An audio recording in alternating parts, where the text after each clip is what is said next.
Hi there everybody, this is David and welcome to new RPG news. We have a bunch of stuff to talk about today and I cannot wait to get onto it. Lots of sales, Black Friday, new game announcements, all sorts of cool stuff. And I also do hope that everybody had a very happy Thanksgiving and are really just enjoying your relaxing weekend and all that kind of stuff. I am currently in South Korea right now. I'm recording this on Wednesday because I'm leaving on Thursday, literally leaving on Thanksgiving Day to fly to South Korea for a week. So I've never been there, so it should be a whole lot of fun. If you've ever been there, I would love to know, some places to go, some things to do, stuff like that. So yeah, let's go ahead and get started as I repeat myself constantly because that's just what I do. So over on Serenity Forge, we have a Black Friday sale and oh my gosh, there are so many things that are on sale here, y'all. It is unbelievable, and these are like deep discounts. Smile for Me Collector's Edition from $80 to $40. That's half off. Genesis Noir Collector's Editions from $120 down to only $20. These little cute, like, it says plushie chick mystery box for only, they're actually half price, like super cute. Smile for Me Physical Edition from $35 down to $15. Sword and Fairy from $100 down to $50. Like, there are a ton of different collector's editions on sale here. I love Serenity Forge. They always do really nice collector's editions, and they always do like strange games, you know what I mean? You never know what you're going to get with the Serenity Forge game. They're always high quality, but they're always just different, you know what I'm saying? So if you're interested in this, I will include a link below that you can click on to see Wan Sword. That was really cool. I loved Sword and Fairy as well. That's why I have it playing above me. This one's only $20, half off. Space for the Unbound is half off as well. Lots and lots of different stuff on sale right here. Coffee Talk as well, half off. So do look into all this stuff. Octopath Traveler Zero details more companions, path actions, amity levels, party chat, and adventures at sea. So new characters have been introduced, all sorts of different stuff. I love the Octopath series. It is literally one of my favorite series out there. I want to say, so it's always been for me Final Fantasy, Dragon Quest, Tales. Those are like the holy trinity of JRPGs as far as I was concerned. But lately, two more series have entered, and now it's a holy, I don't know what 5 is. I was going to say quadrilogy, but that's 4. Quintet? Sure, quintet. There we go. I'm just going to go with it. I'm just going to hope and pray that that's the correct terminology right there. But yeah, the Atelier series as well as the Octopath series has entered that. So yeah, it looks like you could actually encounter travelers who started in the original Octopath Traveler game as well. Not only can you encounter them, but they can actually go ahead and join your party as well. They will be recruitable characters. How freaking cool is that? So yeah, I'm really just like, this is just, I'm loving the artwork. We don't get a new trailer here. I just wanted to pop this in here just to talk about it because I just love this game. I love this series. The demo was fantastic. If you haven't played the demo, please be sure to do so. You can actually bring the demo save data into the full game. It says over 30 travelers in total make an appearance. Assemble a party that is uniquely yours. You have path actions that are based upon your influence and people's values, whether your wealth, power, or fame. And because remember, in here you actually follow the villain's path. So the further you go along, like the villain of wealth's path, the higher your wealth attribute will raise, and then the more path actions that you can use to influence people who are, I guess, influenced by the wealth stat, I suppose. So that would be like hiring them to join your party, or haggling with them, negotiating with them to get a better rate on their items, things like that. So yeah, just a lot of different things to see and do here as well. It's just such an amazing game. There's even party chat in here as well. You can get on a boat, just like in Octopath 2. How amazing is that? It talks about the demo right here. There's original soundtrack that I don't care about. It's coming out for the PS5, Xbox, Switch 2, PS4, Switch, and PC on December the 4th. I'm going to try my best and give this my good old college try. Utawero Mono Shiro no Michi Shirube has been confirmed for the PS5, Switch 2, and PC, due out in 2026 in Japan. So I'm sure everybody's saying, what do you care about that? What in the world did you just say? Well, let me tell you why I care about it. This is the sequel to Monochrome Mobius, Rights and Wrong Forgotten, which was like one of the best games I have played in quite a bit of time. It is such a freaking good game. I loved it. Absolutely adored it. We don't know anything else about this game. All we know is that it's getting a sequel and that it's coming out for the PS5, Switch 2, and PC in Japan sometime in 2026. Hopefully, we will get it. We don't have any sort of Western announcement, but what we do have is that Monochrome Mobius, Rights and Wrong Forgotten, is getting a Switch 2 port that is due out on the same day as its sequel. How cool is that?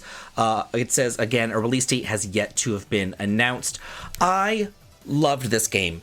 Like, this is so Ujiro Ramono is essentially a visual novel. I've never played any other games in the series. I don't know anything about it because I don't really do visual novels. I just find them insufferably boring. So just to tell you how you really feel, David, I just do. So anyway, whenever I played this, I saw the gameplay and I was like, wow, it's actually like real game. There's an overworld, there's towns that you can go to, there's equipments that you can buy, there are enemies on screen, there's turn-based encounters. It uses like a Grandia system where you can like cancel enemies' attacks and stuff. Like, it's a really, really, really good game. I loved it. Loved it. Beat the whole thing in a week. Like, it's sometimes like, I'll drag on for a month with some of these games, but you know what? A game is really good whenever you're like, okay, I'm starting this, and like 8 hours later, whoa, like I'm still playing this game. Beat it within a week. It is a fantastic, fantastic game. Cannot wait for the sequel. Hyrule Warriors Age of Imprisonment has a free update that is launching on November the 27th that has new weapons, a new sync strike, and more. Let's see, it says, take on fearsome enemies to earn additional in-game rewards, including 2 new weapons, a new sync strike for Zelda, and Kalamo, and more. I know, everybody's gonna call me out. David, I can't believe you don't know how to pronounce Kalamo. That must mean that you don't play these new Zeldas. Guilty as charged. I don't play 3D Zelda. I can't do 3D Zelda. I've said this before and I'll say it again. I grew up on Zelda 1 on the NES. We got it in 1985 whenever we got our NES. My parents bought the NES because they wanted to play Zelda. And they played it, and me and my brother played it too. We really enjoyed it. Zelda 2 came out. Adventure of Link and all that. We played that, and I wasn't as good as Zelda 1, but, we enjoyed it for what it was. Zelda Link to the Past on the SNES came out. I played it. I loved it. I played Link's Awakening. I played Oracle of Ages. I played Oracle of Seasons. I played Minish Cap. I loved those. You know where I fell off? Ocarina of Time. You know why? 3D. Can't do 3D. I can't do 3D Mario. I can't do 3D Zelda. I can't do 3D Kirby. I just can't do it. So that's really whenever I went into turn-based RPGs and just RPGs in general, whenever the PlayStation 1 came out and I realized, oh my gosh, everything's 3D. I'm so screwed. Oh, you know what? Everything's 3D except for RPGs. I'm just going to play RPGs from now on. And the rest is history. Before the PS1 came out, I played all sorts of different games, but 3D ruined that for me. So now that I'm done with my tangent, yeah, there's a free update available for Hyrule Warriors Age of Imprisonment. Palworld Home Sweet Home update launches on December the 17th with the Ultra Kill collaboration, expanded base customization, and more. Do not ask me what Ultra Kill is, because I have no freaking idea. I've never heard of it in my entire life. Get ready for a long-awaited collaboration with something I've never, ever heard of, the retro first-person shooter Ultra Kill. It can't be that retro, because if it was retro, like I said, I would know about it. If it came out on the NES, that's retro, and I would know about it. There was no game called Ultra Kill on the NES. It is not retro. Done. Anyway, player skills that will allow you to become Ultra Kill's protagonist, the blood-fueled V1, as well as its successor V2, will be available at the Home Sweet Home update. The newly released trailer showcases V1 spreading its iconic wings, performing stylish revolver techniques, and even executed the signature coin-shooting move. Get ready to experience unprecedented high-speed combat on the Galapagos Islands. If you have any idea what Ultra Kill is, please let me know. I got nothing. As for the update's name suggests, we're adding new features that make it even easier to turn your base into a cozy, personalized home. So you do the Ultra Kill, like... you do the Ultra Kill collaboration for a nice, cozy base. Like, okay, whatever. The new color customization option lets you recolor building materials to match your personal style. With additional creative elements also being added, you can build bases that are more detailed and full of personality than ever before. Like, talk about a strange dichotomy there. Ultra kill! And make a really nice home and paint it and make it lovely. Escape from Ever After launches on January the 23rd of next year. It is a quirky Paper Mario inspired RPG coming out for the PS5, Xbox, PS4, Xbox One, Switch, and PC on January the 23rd. It says that it's where fairy tale and storybook heroes must fight back against capitalism. Dive into storybook worlds packed with the brim with colorful characters and captivating locales. Face off against hordes of wacky enemies and snappy turn-based gameplay, and climb the corporate ladder to take down the greedy Ever After Inc. from the inside. So this is like Paper Mario battle system stuff, and like the way that it, I don't know, presents itself, but it uses like fairy tales and stuff in it, as far as like, you know, like the Three Little Pigs and stuff like that. So kind of interesting take there. Steins Gate reboot gameplay and teaser trailer drops. It is due out 2026 worldwide for the PC and Steam. This follows a ragtag group of tech-savvy students led by Rintaro Okabe, whose latest invention accidentally gains the ability to send messages to the past, unleashing the power to alter history itself. Characters, artwork, and the user interface have been completely refreshed in this reboot, while an original new scenario expands the world's story. Akihabara has been recreated with stunning realism and depth, drawing you deeper than ever into its streets and secrets. Okay, I'm just gonna say it, because this looks dumb AF. Like, I don't like how you have Little Miss Anime Girl with the little 1920s cloche on and all this, and then right behind her you literally have like the real world. Like, it's so jarring. The two art styles are so freaking jarring that it would just take me out of the entire game. Like, pick one, you know, make it like super realistic or make it like super anime. But the combination, not a fan. It says character designer Hook returns with redesigned outfits and accessories that bring a contemporary flair to the cast. The cityscape has been meticulously reconstructed using authentic references from the era, adding new layers of nostalgic immersion. With brand new scenarios and optimized systems, both newcomers and longtime fans can experience Steins Gate like never before. A true reboot of the legendary story of time and fate. So I don't play these semicolon RPGs. I've seen them. I think that they first appeared back on the PSP, and I always saw them. I was like, what are these semicolon RPGs? And they're here back with a vengeance. And maybe I dodged a bullet because, again, like, I would look at it and I would see this art style and I'd be like, no. And I am not one to harp on graphics. Like, if you ever watch my reviews and stuff, I never, ever bring up graphics because it's like, well, number one, it's a video, you can see the graphics. But number two, like, they just don't matter to me. Like, you know what? I grew up on the NES and the Game Boy. Like, I can play a Game Boy game in black and white and have just as much fun with it as I can with a PlayStation 5 game, you know what I'm saying? But something like this, it's just way too jarring to me. Like look at this, like, come on. You have this girl with her little hat and her, I don't know, her dead eyeballs going on right there. And then you have like the real world behind her. It makes no sense. There's a demo available for Magical Princess. You can play through the first 6 months of your daughter's enrollment. It's available now for the PC via Steam. It says, in this demo, you can play through the first 6 months, including some of the raising and interaction parts. While certain dialogues and features are limited, we invite you to enjoy the unique atmosphere and charm of the game's world. Please note the save data from the demo cannot be transferred into the full version.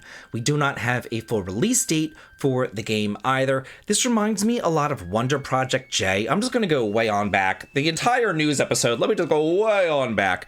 There was this game on the SNES called Wonder Project J, and it was like, it was a game where you like raised a kid or whatever. I want to say it was a boy though. And, or maybe you could choose a boy or a girl. I don't entirely remember because we never got it in America, of course. It was in Nintendo Power and one of those like only in Japan articles that simply existed to rub it into your face and tell you, look at what everybody else is getting, but you're not getting it. Yeah, I'm still pissed about those articles. There's also a demo for Grime 2. Explore the Temple of Hands. Okay, this is a Metroidvania action-adventure game. It's available now for the PC via Steam, and the demo lets players explore the Temple of Hands while fighting through enemies and boss fights. Players can use different weapons, abilities, and mold summons. It's in development for PC right now. We do not have a release date for it, but it does look pretty interesting if you are into Metroidvanias like this, and I personally like a good Metroidvania myself. We have a new video going over some gameplay for Erosion. This is a newly announced Wild West open time looping roguelike action game. Let's see. Journey across time to save your daughter from a ruthless warlord where failure means another chance, but at a devastating cost. Explore a faction-divided wasteland to build your arsenal and reshape the fates of its eccentric inhabitants across shifting timelines. Join a chicken cult, steal a slick new ride, race it to earn cheddar, okay, then gamble it all away on the Al Casino. Descend to the mysterious pillar to battle through chaotic, destructible dungeons, fighting to get one step closer to saving your daughter or losing her entirely to time itself. It's due out of early access on the PC via Steam in spring 2026, followed by a full release on the PS5, Xbox, and PC later on in 2026. I haven't heard anybody call money cheddar since like the 1980s, so I don't know where they're coming up with this stuff. Lumen Tale Memories of Trey has been delayed to spring of 2026. That's fine by me. I would rather a game be delayed and be good than be released early and be a janky hot mess. So it's going to be available for the Switch and PC. It says, embark on an unforgettable adventure with Lumen Tale Memories of Trey, a captivating monster collector RPG set in a beautiful and enchanting world. Discover an emotional tale of self-discovery, adventure through captivating regions, each as unique as their people. Join Trey as he navigates his way through a land full of mystical creatures to reveal the mystery behind his lost memories. From the everlasting darkness of war, these people were the beacon of light that brought people hope. The Lumen were born, and as the guardians of their provinces, they ensure the safety of the residents of Talia, both the people and the Animon. Since ancient times, people have long studied the Animon. Not much is known of their nature to this day. They're made of anaphis, an energy that flows through the whole world, and they possess the ability to affect emotions and interact with the very soul of every living being. Catch the Animon and become inseparable partners as you harness their elemental powers and battle alongside each other with your Holoken. So yeah, this looks really freaking cool. I'm looking forward to it, but again, I am a-okay with a delay. I got plenty to play right now, believe me. miHoYo announces Varsapura. It's an open-world game developed in Unreal Engine 5. Platforms and a release date have not yet been announced. It says, upon entering Varsapura, the protagonist's appearance shifts to match each viewer's preferences. The origin of this parapsychological effect remains unknown. Remain calm, avoid excessive speculation, and maintain composure to prevent cognosia disruption events. What is this talking about? Seal will continue full spectrum monitoring. What? This is like, okay, so let's read about the game, and then it just goes on with gibberish. Okay, let's continue on, see if this makes any more sense. Seal has authorized the release of only the English voiceover version at this time to maintain operational continuity, while all available personnel remain assigned to core research initiatives. Additional language modules are in development and will be deployed when system stability is confirmed. Give me a break. We're currently recruiting individuals with exceptional perceptual acuity and high cognitive stability. Join Seal, make a difference. What? How is this about the game? These are the first details. Yeah, thanks for those details about your game. Basically, it's saying it's English only, and are they hiring? Are they literally putting out, like, a recruitment blurb? Like, hey, put your resume on LinkedIn if you want to, like, join this game? Like, what? I don't know. Slow life simulation game Japanese Rural Life Adventure is coming to the Switch and the PC. It's currently already available over on Apple Arcade. It says you can experience the charm of traditional Japanese countryside living all in a beautifully crafted pixel art world. Your journey begins as a protagonist. A newcomer from the city starts a solitary life in an old countryside house. Start by clearing the overgrown weeds, cleaning the floors, and repairing the soji paper screens. By the time that you've completed the tutorial, you have to learn the basics of village life. Each morning, an elderly woman visits to sell daily necessities, and each afternoon, a man arrives to buy items that you no longer need. Buy and sell goods as you steadily gather everything required to thrive in the village and complete your missions. This is essentially Harvest Moon in Japan, even though Harvest Moon was in Japan, but I guess it's more Japan? I don't know.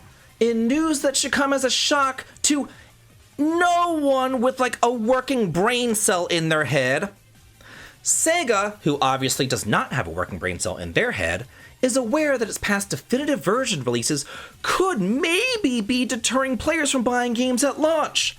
Ya think? gosh. It was brought up that Sega has released a number of critically acclaimed titles in the past couple of years, but despite positive reception and high praise for the quality, sales performance fell short of expectations. The company also pointed out that players expecting definitive editions of games to be released in the future could be what's making them hesitant to buy the titles at launch. Well, duh, frickin' Sega, I could have told you that a billion frickin' years ago. The second that you release, like they started this back on the PS2. They started this on the PS2 with Persona 3. They released Persona 3, and then it won Game of the Year. I remember, because I've told the story before.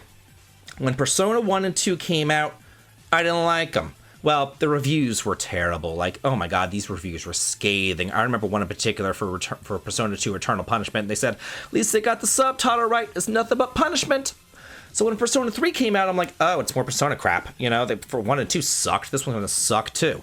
But then it won Game of the Year, and I'm like, whoa, this is great. You know, Game of the Year, wow, maybe I should buy it. But then they announced Persona 3 Fez. And I'm like, well, I'm not going to buy Persona 3 when I can buy Fez. You know what I'm saying? So they've kept on doing this, and they keep on doing this, and they've done this for 20 freaking years now. I mean, when did Persona 3 come out? My god. So like this has been going on for quite a bit of time, so everybody's kind of trained. It's like Pavlov's dog, you know. Oh, well, you know, Atlus came out with, you know, a new game. We're not going to buy it though. We're going to wait for the definitive version of the new game, you know. The Persona 4 Golden, the Persona 5 Royal. We're going to wait for, you know, that definitive version, and they're like, I wonder why no one's buying the first version of the game. What a freaking mystery. Anyway, they go on to say, we believe the problem also lies in our marketing, which wasn't able to sufficiently cover the appeal of our games to users. While the underperforming titles in question weren't specified, players in Japan theorized the definitive edition problem could be linked to games developed by Atlus.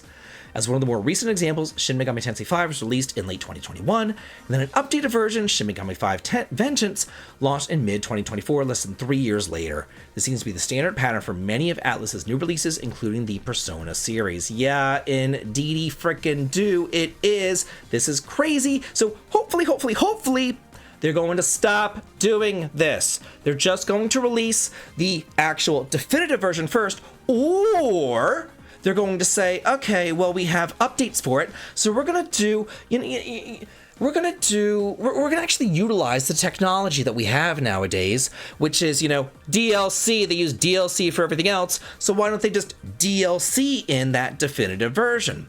And hopefully other companies take note. Nisa and Falcom, Ease Nordics. Proud Nordics, scam Nordics. You know what I'm saying? Like, I'm so sick of this practice. It's ridiculous. When there's like no free upgrade path, when they just add in like one bonus dungeon or something, why can't that one bonus dungeon be DLC? You know what I'm saying? Like, why do they do this? It doesn't make any sense to me, but hopefully people are taking notes and people are not going to be doing it anymore. So yeah, that's it for me, y'all. That's it for new RPG news. Hope that y'all enjoyed this. I always have a blast doing these. And yeah, I'll see you next week when I'm back from South Korea. But do not worry, because I have plenty of other videos scheduled while I'm gone. Have a good day.